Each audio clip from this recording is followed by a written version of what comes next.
তো হ্যালো বন্ধুরা, আর একটা ব্লগ আবার।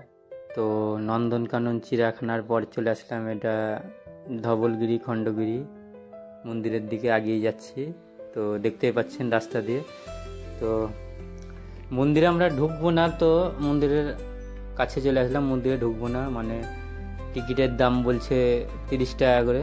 তো আমি একবার দেখে গেছি, তো আমি সবাইকে বললাম গরমের মধ্যে রোদের মধ্যে এত ভিড়ের মধ্যে টিকিট কেটে উঠে যে লাভ নাই, তো ঘুরে পালিয়ে যাবো। তো নিচ থেকে একটু দেখে নিলাম মন্দিরগুলো চারি সাইড, তারপরে আমরা আগিয়ে চলে যাচ্ছি। তো আমরা দেখবো না মন্দির, এই যে নিচ থেকেই দেখা যাচ্ছে। এর মধ্যে একটু করে ঠাকুর আছে সব রকম। তো আমাদের বাসের যাত্রীগুলো এই যে এখানে আছে সবাইকে, আর প্রচণ্ড ভিড়।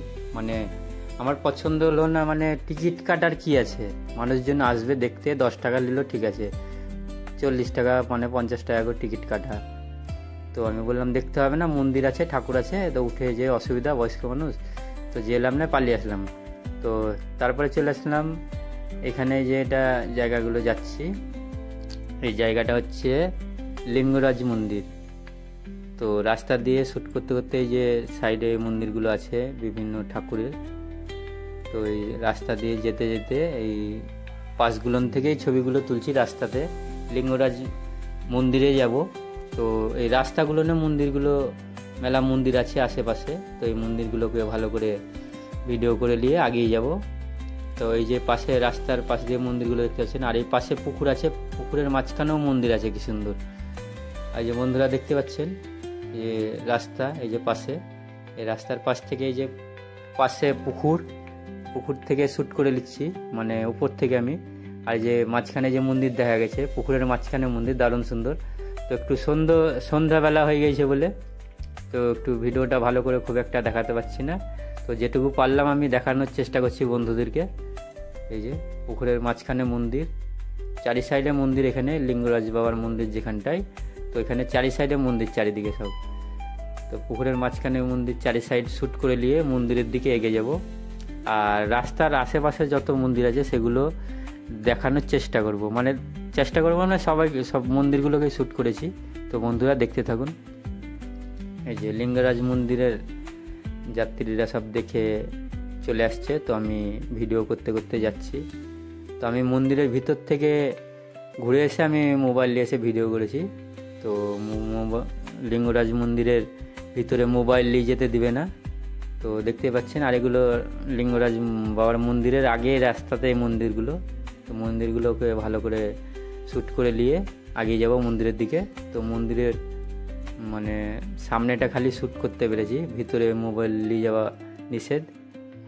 আর এই যে মন্দিরগুলো আশেপাশে, আর লিঙ্গরাজ বাবার মন্দিরের আগে এই যে সব ফলের দোকানগুলো, তো ফলের দোকানগুলো দারুণ সুন্দর লাগছে বলে ফল টলগুলো একটু শ্যুট করে নিলাম ভালো করে। আর এখানে সব মেলা বসে আছে দারুণ সুন্দর করে, দেখতে পাচ্ছেন। আর যেখানে মাসিমা সব জিনিস গুটিয়ে রাখছে, তো দেখতে পাচ্ছেন ফলের দোকানগুলো। এই যে মানে পুজো দিয়া সামগ্রী এগুলো, এখান থেকে ফল, পুজোর জিনিসপত্র আছে, পুজোর দোকানটাও দেখাবো। আর এই যে দারুণ সুন্দর সুন্দর ফল, দেখতে দারুণ লাগছে। আর এই যে ফল দেখতেই পাচ্ছেন। আর সামনে দেখবেন একটু আগে যে সামনে এই যে মন্দিরটা একটু দূর থেকে, লিঙ্গরাজ বাবার মন্দির, এই যে সাইড থেকে একটু শ্যুট করে নিচ্ছি। তো সন্ধে হয়ে গেছে, এই যে মন্দিরটা দেখা যাচ্ছে, মানে দূর থেকে শ্যুট করতে পারলাম। তারপরে মন্দিরটা শ্যুট করার পর এখানে মেলাগুলো বসে আছে, সেগুলো একটু শ্যুট করে নিচ্ছি। আর এই যে পুজোর সামগ্রী এই দোকানটাতে, তো কাকাটা তাকাচ্ছে কি ব্যাপার, কি ভিডিও করছে না করছে বলে।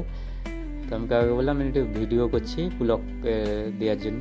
তো লিঙ্গরাজ বাবার মন্দিরের আগে যে পাশে একটা মন্দির আছে, এই মন্দিরটা একটু ভালো করে শ্যুট করে নিচ্ছি, এই যে দেখতে পাচ্ছেন। তারপর সামনের দিকে এগিয়ে যাব, মেন গেটটা খালি দেখাতে পারবো আপনাদেরকে।